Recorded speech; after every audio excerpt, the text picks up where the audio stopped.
Нұрлан Мәсімовті былай жеке танушы ма едіңіз? Енді әрине былай танимын ғой, өйткені енді мен де бұл осы салада жұмыс істеп жатырмын ғой. 30 жылдан аса прокуратура саласында, сыбайлас жемқорлық іс-әрекет саласында. Енді сол департамент басшысы ретінде мен оны танимын. Қандай кісі еді жалпы өзі? Мен оны білмеймін, енді қандай кісі екенін білмеймін. Енді ол жалпы мен айтып отырмын ғой, жалпы ол сол департамент басшысы ретінде ол өзім таныспын. Тергеу амалдарын сұрағыңыз келіп отыр, оны жасыратын жоқ. Оны бірігіп тергеп жатырмыз. Оның ішінде біздің ішкі қауіпсіздіктің қызметкерлері, тергеу саласының қызметкерлері сол топта қосылған, сол бірігіп тергеп жатырмыз. Сонда қандай айып ол кісіге?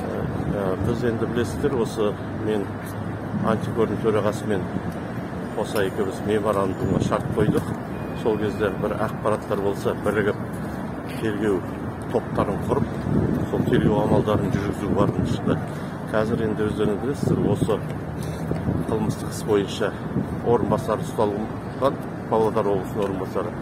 Сол кезде сол тергеу барысында жаңағы бюджеттің қаржысын жымқырған деген күдікпен қамауға ұсталды. Сол осы іс төңірегінде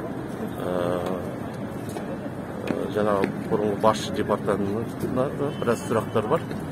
Сол осы бюджеттен жұмсалған қаржыны жымқырды деген сондай күдікпен. Ол кісінің қай жақта екені белгілі ме? Оны енді белгілі болса ұсталады ғой, санкциясы бар. Қазір іздеу амалдары жүріп жатыр.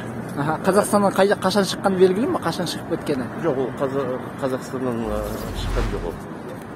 Қазір тергеу амалдары. Енді мәлімет бойынша ол әлі шыққан жоқ. Енді оны жедел іздестіру шаралары көрсетер. Жақсы, рахмет сізге. Сау болыңыз.